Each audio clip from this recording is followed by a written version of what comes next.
We all know the stereotype of the angry German shouting around in their angry language. To many people, German is not the nicest sounding language out there. It's known for sounding rough, abrupt, sometimes even robotic or strict. Some might even say that German comes across like barking. But where do these ideas and images come from? What about the language itself makes people think of images like a barking dog? That's what we're going to find out today. So, let's crack on with the show.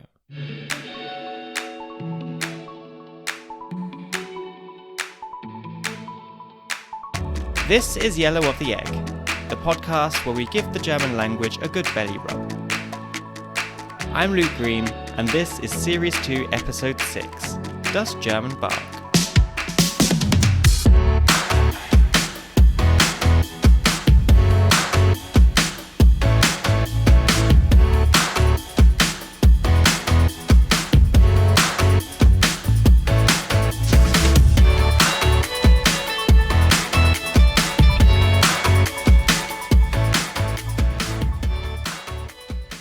So, describing languages, whatever it is, be it sounds or be it morphology or syntax or grammar, whatever, it's always a question about perception. This is François Conrad, a researcher and teacher of linguistics working at the Leibniz University Hannover. Among his various linguistic interests, he conducts research into how languages sound, how speech sounds are produced and perceived, and what impressions this might create on people hearing a given language. So, we judge. We judge everything we do, right? And we also judge languages and speakers of languages. Such judgments can be based on a number of things. It could be generally due to preconceptions or stereotypes you've heard about the people who speak a certain language, or it could be down to personal experiences you've had with the language, such as learning it at school. It could also simply be down to one's subjective feelings about how the language sounds. And with German, there are some common preconceptions about how it sounds. I did a survey, a worldwide survey, by the way, and I was asking persons, how do you really perceive German? Give us up to 5 adjectives to describe it. And the number 1 was harsh. Harsh, and then follows strong, hard, rough, sharp, precise, rigid, angry, and dry.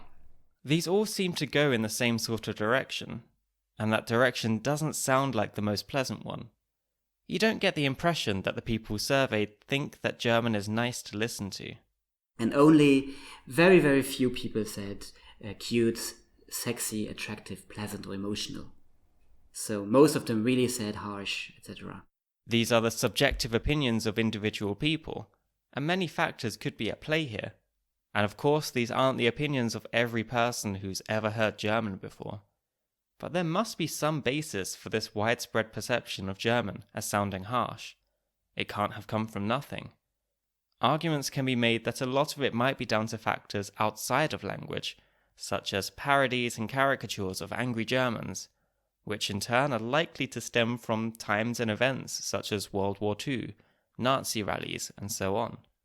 And while most German speakers obviously do not speak like that, or have anything to do with Nazis or with Hitler, these images may still play a role in some people's perception of German as a language. Yes. A clear yes for former times, say the last 50 years after World War II. In the last 20 years, I think it's changing. Because, World War II is quite far gone now at the moment. It's still in our heads somehow, but not that strong anymore. But still, you can see it in movies. It's so easy to imitate a Nazi speaking German or whatever. And you have this prototype of a barking, bad Nazi. It's so easy. But I would say today it's more stereotype. So young Germans, if you tell them you sound like a Nazi, they say, no, not at all. I have nothing to do with the Nazis. But let's say it's a stereotype that can still be used, and it is still used worldwide. And it will take some time before it disappears. Historical associations may have some kind of implicit, maybe even conscious influence on how we perceive German, and this is a whole discussion in and of itself. Unfortunately, it is a stereotype that does still exist among some people. But today we want to focus more on the language itself, and there are linguistic elements of German that might explain why it has this reputation of being a harsh-sounding language. What I did, I checked for specific features that do show that German is sounding somehow harsh and hard, and there are good reasons to say so. François identifies 5 major features or elements of spoken German that might account for it sounding so rough. The first one is in German you have lots of fricatives, like sounds that are produced with a lot of wind, if you want to say so, like F. A fricative is a sound where you block the airflow out of your mouth almost completely. So when you breathe out to speak, it creates friction, which makes different speech sounds. Some examples in English are f, z, sh, and v. German seems to love these kinds of sounds. You have a word like Faust. You have f, you have s. And I mean, fricatives, they are very, in terms of frequency, they are very, very high frequencies. So for your ear, it can be kind of painful, right? If you have the vowels like ow, or, that's nice, melodic, but if you have sh, for your ears, I mean, they're very clear, but they can also be somehow painful. At least to the ears of those who aren't used to hearing these fricatives as often. Perhaps less so to German speakers themselves, who produce an abundance of fricatives whenever they speak. You have 11 fricatives in German, which are quite a lot. Most languages in the world, they have up to 4. And German has 11. By the way, English also has a lot of fricatives and Dutch as well, but also German. So the Germanic languages, they used to have a lot of fricatives, but specifically German. And these fricatives don't always occur individually either. In German, they can also be combined. The example Faust, that's quite hard to pronounce. A word like Eichhörnchen, you will know as not a non-native speaker some words, or Streichholzschächtelchen. They are very, very fancy words. There's a lot of fricatives and it's very, very hard to pronounce. This leads us on to the second major feature of German, which contributes to the way it sounds. That is, not just the combination of fricatives, but the combinations of consonant sounds in general. German loves a good consonant cluster. Example, if a word like Strumpf, which is a sock. So you have one vowel and you have 3 consonants at the beginning and 3 consonants in the end. So you have str and mpf. And these clusters is very, very typical German. Many languages don't have these clusters at all. A language like Spanish, they only have vowel, consonant, or consonant, vowel. You say a word like corona, which is also a Spanish word. Corona, you have consonant K, O, R, O, N, A, which is very, very simple, nice and simple to produce. In German, you can have words like Faust or Strumpf or Pfropfst. Very, very difficult words. And for many speakers all around the world, it's very close to impossible to reproduce these clusters. So that's very typical, again, also for the Germanic languages as a whole. Also English has clusters, but I would say German is really the champion of consonant clusters worldwide. We heard a bit about consonant clusters in a previous episode, Series 1, Episode 3, Sounds Tricky, if you're interested in hearing more about difficult speech sounds in German. You might wonder why such complicated clusters exist if they're hard to produce. Surely they would have been smoothed out over time to make it easier to speak. There are a number of reasons and theories as to why and how we've ended up with the clusters we have, but we'll get to that later. For now, let's hear some more about the 5 features of German that make it sound hard and harsh. The third one is one specific consonant called the Knacklaut in German. So in English you call him the glottal plosive. You might also know this as the glottal stop. So it's in the glottis here, it's produced there, so your vocal cords, they are only open and close once. It sounds like when you click on the computer mouse, like a small click. And usually people don't hear it, they don't know that this sound exists, but it is there. In English, you hear it when you say things like, uh-oh. It's the sound where you stop the air in the middle and then release it again. In some dialects of English, the T sound t can be replaced with a glottal stop. For example, instead of butter, you could say butter. Most of the time, this sound is optional in English. In German, or at least in standard German, it occurs with some regularity and has a certain effect. And the effect is that when you have a word starting with a vowel, in German you automatically add this Knacklaut in front of the word. Due to this, you speak the words one word clearly after the other. You don't make one long word out of them. as in many, many other languages. For example, if you have alles ist in Ordnung, everything is in order, you would never say in German, alles ist in Ordnung, but you would clearly separate the words and say, alles ist in Ordnung.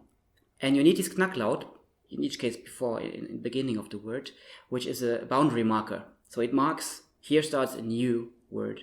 This isn't the case for every German dialect. This glossal stop is less common in many southern German or Austrian dialects, for example, where sentences generally sound more connected and fluid in comparison. And this inclusion or non-inclusion of the glossal stop is pretty much automatic, and most speakers aren't aware of it, likely because the glossal stop isn't usually written down in German, English, or many other languages. If your first language is one where words aren't typically separated by glottal stops, this could be a giveaway when trying to speak German.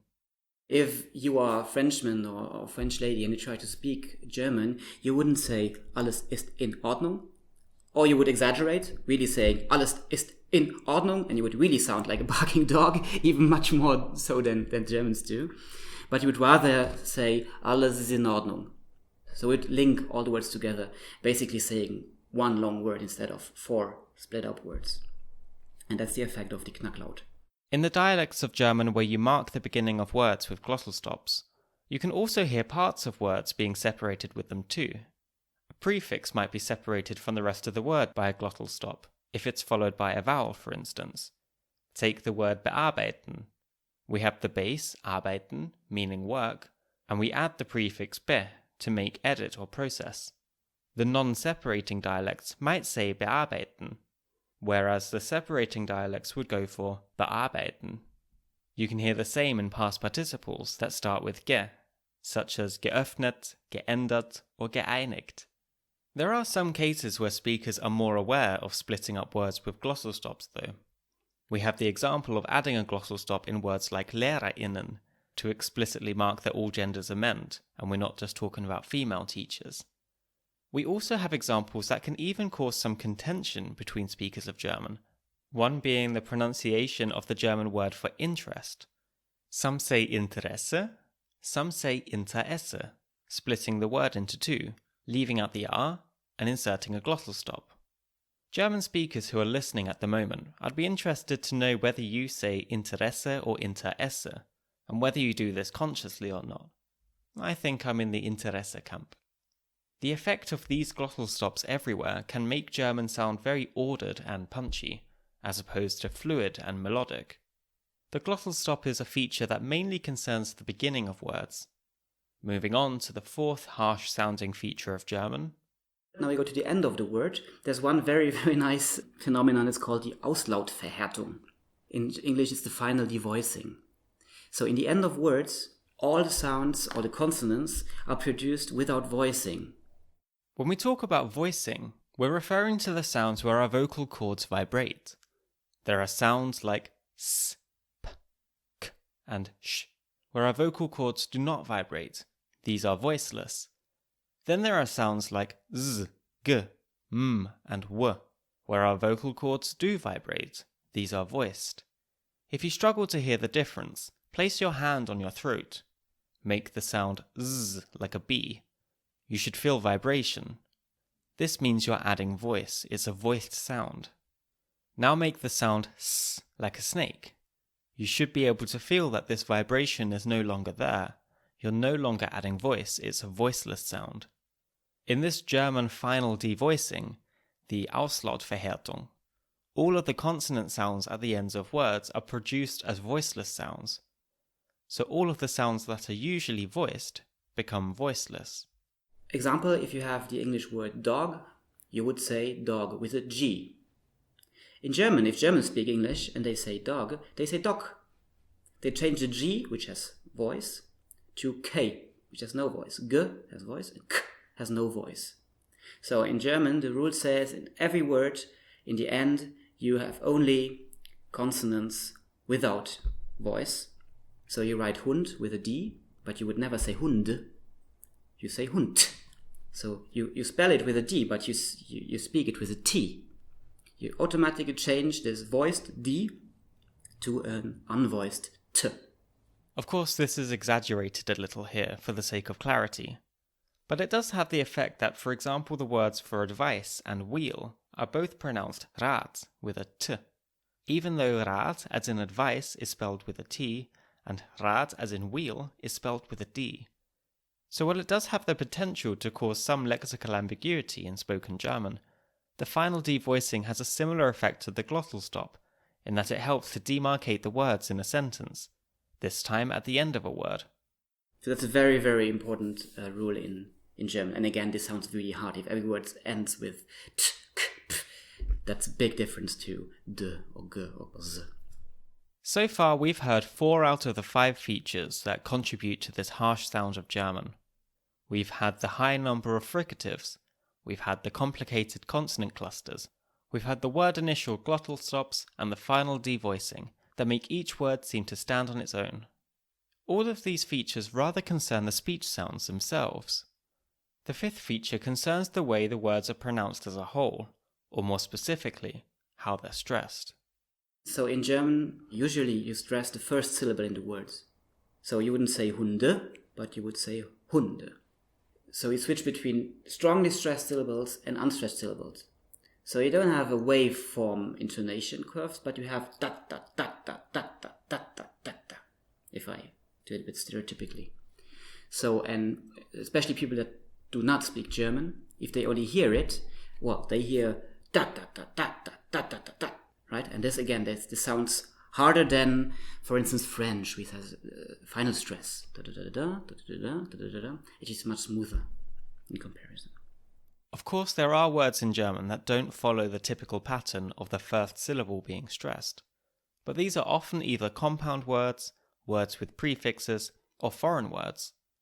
The general impression is this spiky intonation because of this initial stress.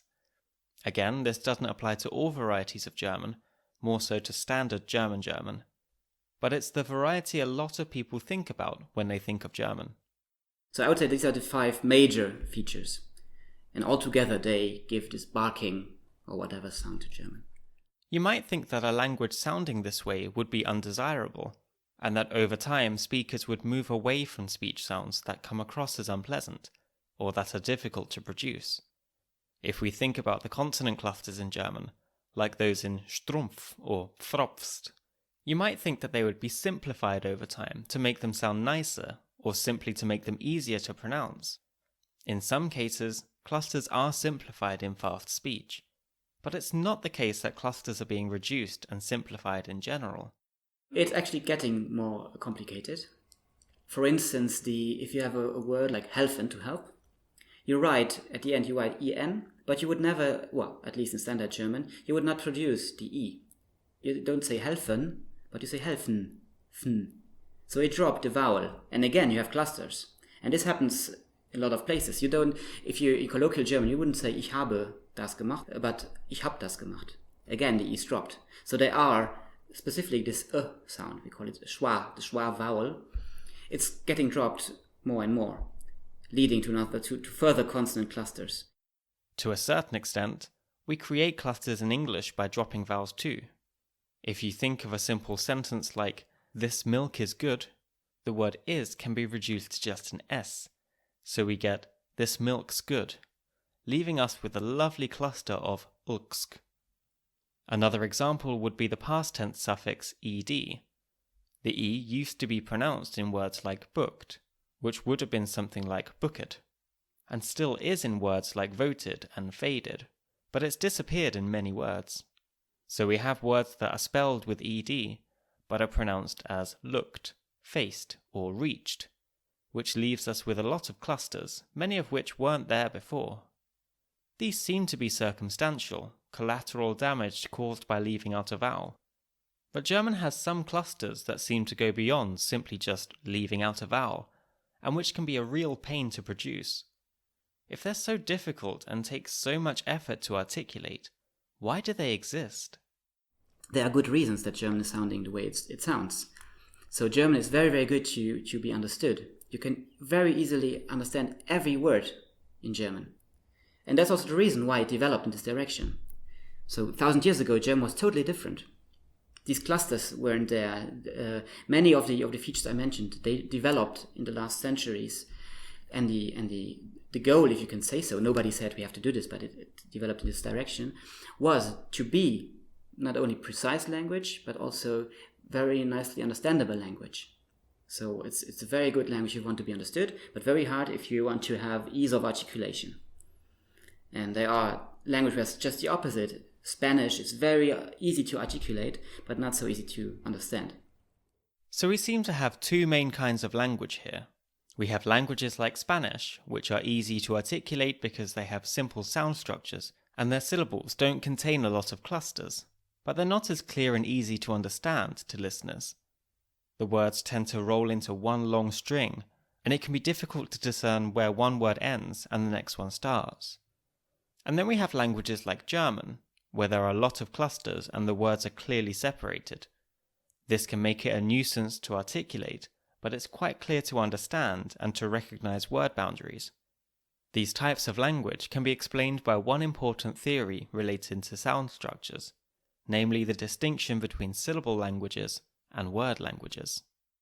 Word languages, the structure of word languages, the sound structure, is in a way that the words are clearly separated one from the other, which applies to German, totally applies to German. German is one radical word language. So you have the features I mentioned, which have the goal to form words that you can produce one after the other without linking them, without them becoming one word soup. Right? So you have clear boundaries, you have and different other features. On the other hand, you have syllable languages. They're totally different. Syllable languages, they tend to have very, very easy syllables. So no clusters. Many words have a lot of syllables. In German, you can have words with only one syllable, but it's very, very long due to clusters. In syllable languages, you have words with a lot of syllables, and still the words are quite small. The example of corona before. If you say corona, it's very, very easy to articulate. You have like energy economy if you speak, right? Your mouth doesn't have to do that much compared to Strumpf in German, where your mouth is really active and it costs more of energy, pure motoric energy. So in short, a typical word language would contain features which make it easier to distinguish words, such as marking the beginning and the ends of words with glottal stops and final devoicing. A typical syllable language would have simple syllables which are easy to articulate, with few clusters, but this might make it harder to distinguish words. Of course, it's not the case that you can fit all the languages in the world neatly into either the category of word language or syllable language. Rather, we can think of it like a scale. A given language can tend to lean more towards being a word language or a syllable language, depending on how prevalent certain features are, such as consonant clusters. So where would German and English fit onto the scale? If you would take like a 10-point scale, in the middle you have neither of both, and it's like 10 is absolute word language and 0 is absolute syllable language. German would be 10 and English would be 8-ish, right? Words are linked. That's one reason why it's not that far than German, but still it has clusters, but they are not that complex as German, so it's quite on the right, but not that far right. For the moment, who knows how this develops. As we said before though, German is not homogeneous. The different varieties of German all exhibit different levels of harshness, in inverted commas, with some varieties having bigger clusters, some varieties linking words together more, and so on. This means that while we can probably put standard German towards 10, other varieties might be somewhere else on the scale. The standard German spoken in the north, this would be close to 9 or 10, right? That's the harshest. Then in the west, the western varieties, they would be more in the middle, maybe 5 or 6-ish, because they have some things that are smoother. You have Swiss German, which is only a 2. Swiss German is considered syllable language, or syllable language variety, a single syllable variety. For Bavarian, which Austrian German is also Bavarian in terms of dialects, maybe also 5 or 6. And the Eastern varieties, also 6-ish, 6, 7 maybe. That's like more or less where I would put them. When many people think of German, they think of one particular variety of German. We usually think about the standard variety. And it's the same with all languages. If we think of French, we usually think of standard French. So with a lot of our associations, and where we would likely put them on our scale of word languages and syllable languages, this would depend on the standard variety of that language. In François' book, Warum Deutsch bellt und Franzözisch schnurrt, which means why German barks and French purrs, he takes the standard or most well-known varieties of a number of European languages and looks at the features of those languages which make them sound the way they sound. Just as we've looked at with German, he's done this with Italian, Spanish, French, English, and Luxembourgish too. And to make it easier to visualize, he compares these languages using animals, based on how the languages sound, and on some of the language features that we've heard so far. So Italian, I gave the label of a bird, a singing bird. It's very melodic. There's a lot of vowels, but not much consonants. Spanish, I gave the label of a horse, a clackering horse, because it's very fast, right? You have these small syllables and so I chose a horse that's running. Then we have the French, which is cat. There's a lot of nasal sounds, right? So French is a cat.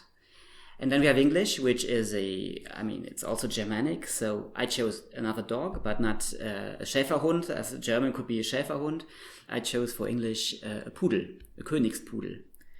So a poodle is a bit more chic and more like...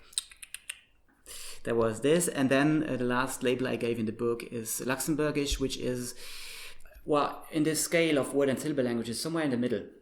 It has a lot of French influence, but also a lot of German influence. It is in the baseline, it's a Germanic language. So there I choose the Eichhörnchen, that's the German term. I choose the Kaweschelchen, in Luxembourgish called Kaweschelchen, which is squirrel. A squirrel, I chose it also for the sounds, because there's a mixture. It's hard to describe the sound of a squirrel. So it's a mixture of many different things. But it's rather positive. It's very cute, right? And also it takes words and structures from both sides, both from French and from German. So I put this in a picture of the squirrel having neighboring squirrels, German and French neighboring squirrels, and also eating the nuts from both sides. And also, of course, having its own nuts. But so you have the sounds, and you also have the picture of these labels that you can use to describe languages and focus on the main points. Again, it has to be stressed that different people perceive languages in different ways. Not everyone shares the same opinions and has the same impressions, and they might not agree with some of these animal labels. That's part of the fun. People might also think of different varieties of German when coming up with ways to describe it. Or they might be coming from a different language background than you. For example, native speakers of German are likely to perceive their own language differently to how others perceive it. Sophie and Tanya, from Series 2, Episode 4, are both Austrian, and they wouldn't really agree that German sounds like a barking dog. Their view of German doesn't really align with those who say it sounds super harsh. I mean, I don't know, but I get told the German sounds so rough and like with the h sound, which in my opinion is not true, because I feel like this h sound everyone stresses and it's like, oh my god, German is so rough. It's like h all the time. And I feel like that's not a thing. It kind of gets swallowed away. When I say ich does not really sound rough, does it? I don't know. For me, it doesn't. And then I once had the experience, I was talking to a Spanish guy and he told me, oh yeah, I know something in German. Ich liebe dich. And I was like, what are you saying? And he was like, ich liebe dich. That's German, isn't it? And I was like, I have no clue what you said. And it was just, he wanted to say, ich liebe dich, which means I love you. And I was like, well, just calm down, say it very nicely, say it just calm and relaxed, and then it will be fine. You don't have to stress anything or rush through it or make expressively hard sounds to make it sound German. German to me, of course, as a native speaker, it's something else because I'm used to it and I grew up with it and talked it my entire life. So it's pretty normal. I mean, I understand when people that are not used to the German language describe it as hard and sounding like people were arguing. I totally understand that. Personally, I don't think so for myself, but I feel like German isn't a pretty language. If you think of a language being like pretty and nice to talk, I think that's not how I describe German. So I'd probably say if German wasn't my mother tongue, I definitely 100% prefer English over it. Opinions also differ among people who don't speak German as their first language, or don't speak German at all. Here's Emily Irish and David Grace, who have both heard German being spoken, but don't speak the language themselves. So I think it's quite a stern language, if that makes sense. I think, yeah, quite stern, I think is the word. I don't know if they sound quite angry, but definitely stern. I think it greatly depends on who's speaking it and the manner in which they're speaking it. I think it can sound very aggressive and harsh, but then equally it can sound very thick and buttery. Thick and buttery is a new one. That wouldn't be my personal first thought, but it goes to show how the ways we might perceive a language are not the same for everyone. At the same time, even for people who don't speak German at all, some of these features of word languages that we discussed earlier can still be picked up on.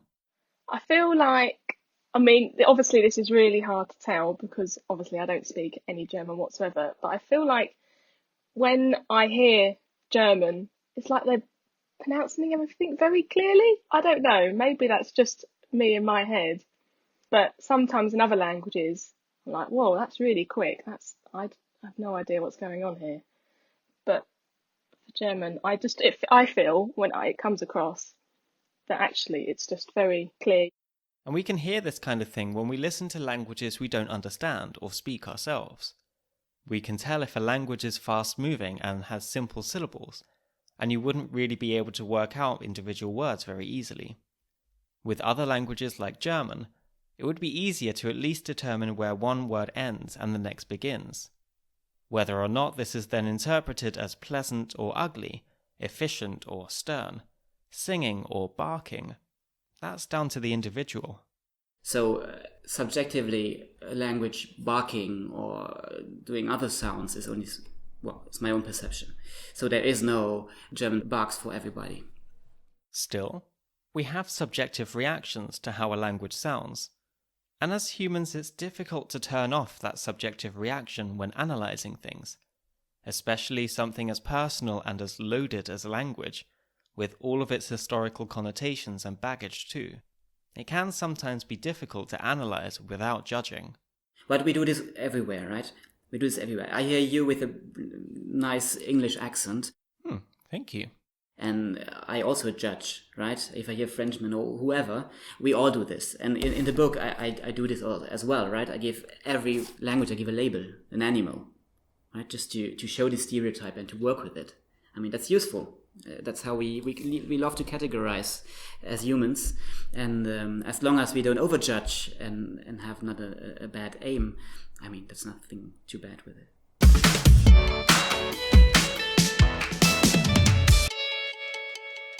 Thank you so much to François Conrad for joining me for this episode. His latest book is called Warum Deutsch bellt und Franzözisch schnurrt. Eine klangvolle Reise durch die Sprachen Europas. You can buy it now. It's in German and it's a great read. I really enjoyed it. I'll put the information and links to buy the book in the show notes and on the podcast website, yellowoftheegg.com, where you can also find more information about François and his work. Remember, you can find me on Instagram at Yote Podcast, that's YOTE Podcast, Facebook at Yellow of the Egg, and you can email me at yellowoftheegg.podcast@gmail.com. If you want to support the podcast further and have access to behind-the-scenes bits and bobs, you could consider becoming a patron at patreon.com/yellowoftheegg. If you're not in a position to pledge, that's absolutely fine. I would really appreciate you spreading the word about Yellow of the Egg and giving me a nice 5-star rating and review. That would be amazing. So with all that being said, thanks so much for listening. Playing us out this series are Euphonics, this time with Make a Step. Find them on Spotify, links in the show notes. Enjoy the song, and I'll see you in the next episode. Macht's es gut. Servus aus Wien. Time goes by.